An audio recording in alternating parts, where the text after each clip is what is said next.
बिस्मिल्लाहिर्रहमानिर्रहीम।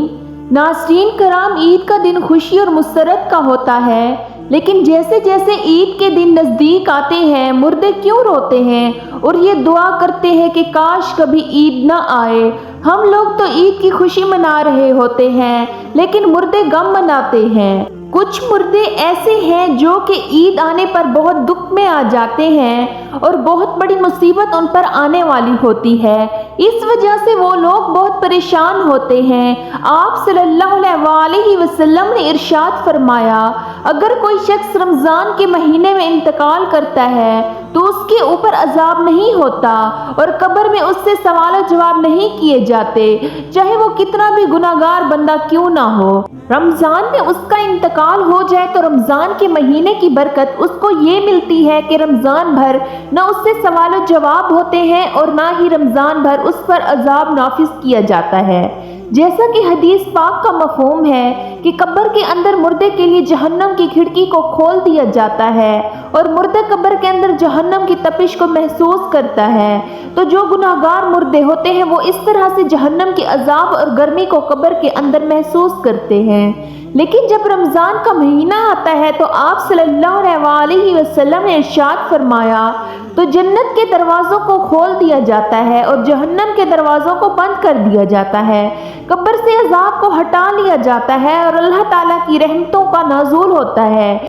उससे मुर्दे को बड़ी राहत मिलती है। रमज़ान आने से मुर्दे बड़ा खुश होता है कि हमारे ऊपर से अजाब हटा लिया गया है। जो कब्र के अंदर हमारे जहन्नम के दरवाजे खुले हुए थे वो दरवाजे बंद कर दिए गए हैं, तो वो मुर्दे बड़ी राहत महसूस करते हैं। अब सवाल ये पैदा होता है कि जिन लोगों के ऊपर अल्लाह ताला ने रमज़ान में अजाब हटा लिया होता है तो ईद के बाद उनके ऊपर अजाब मुसल्लत होगा या नहीं। कुछ मुर्दे तो ऐसे होते हैं कि जिनके ऊपर अजाब नाफिज नहीं किया जाता, लेकिन बहुत सारे मुर्दे ऐसे होते हैं कि जिनके ऊपर ईद के दिन ही जैसे रमज़ान का महीना ख़त्म होता है फौरन ही अजाब शुरू हो जाता है, जैसे पूरा साल वो लोग कब्र में सज़ा और अजाब भुगत रहे होते हैं। अजाब में वो लोग फिर मालूस और गिरफ्तार हो जाते हैं। बाज़ उलमा फरमाते हैं कि जब कोई इंसान रमज़ान के महीने में इंतकाल करता है और उससे कब्र में सवाल जवाब नहीं होते, जब एक मर्तबा किसी कब्र से अल्लाह ताला अजाब उठा ले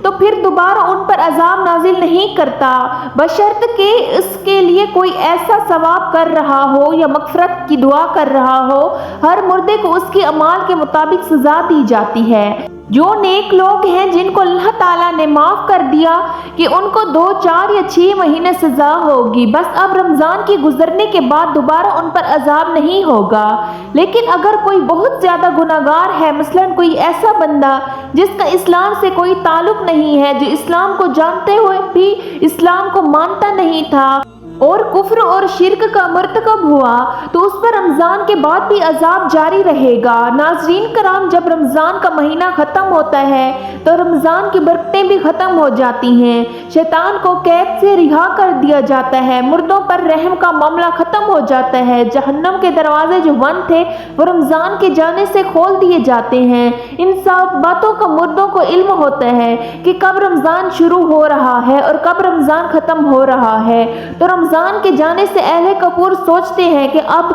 रमज़ान का महीना जा रहा है और फिर ईद जैसे ही आएगी उसके बाद हम पर अजाब को मुसल्लत कर दिया जाएगा, जिसकी वजह से वो मुर्दे गमगीन हो जाते हैं और रोते हैं। रमज़ान भर तो मरहूमीन की ईद होती है कि उन पर अजाब नहीं होता। हम लोग रमज़ान के आखिरी इशरे में जब अपनी मगफरत की दुआएं अल्लाह रब्बुल आलमीन से करते हैं तो फिर हमें अपने मरहूमीन के लिए भी ज़्यादा से ज़्यादा इसाले सवाब करना चाहिए और सिर्फ अपने मरहूमीन के लिए नहीं बल्कि तमाम उम्मत मुसलमा के लिए मगफरत की दुआ करनी चाहिए।